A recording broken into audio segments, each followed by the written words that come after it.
Hey guys, welcome back to ersbit. In this video we are going to take care of the camera glass of this Samsung S9. We will start by hitting the area where we have the camera glass. You're more than welcome to use a hairdryer if you do not have a heat gun. After hitting the glass, insert your sharp blade inside below the camera glass and the frame of the device, and just like that we've removed all the camera glass. If you like the idea of saving money by doing the repair yourself, subscribe to our channel. We have a lot of tutorials and a lot of video restoration of your devices. After all that, we need to clean the frame of the device and prep the area for the installation of the new camera glass. The best way to remove the old glue is to use a sharp blade like I'm doing it in this video. This is going to make your life easier in removing the old glue that is still attached to the camera bezel of this device. If you do not want your device to get broken or the camera glass to fall after a few weeks, you need to take care of this area. The cleaning is the most important part that you need to do on this video. This is the new camera glass that we're going to install on the device. Use your sharp blade to remove the double-sided tape. After that, we need to install that double-sided tape on the back of the camera glass. After installing the double-sided tape on the back of the camera glass, you need to apply some pressure for the double-sided tape to stick to the back of the camera glass.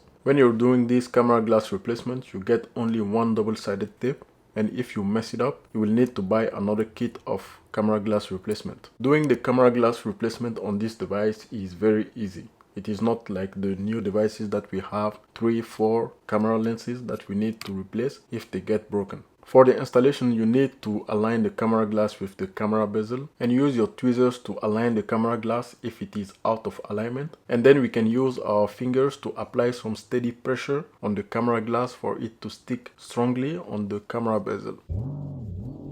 Subscribe if you do not want to miss our teardown of the Samsung S22 Ultra.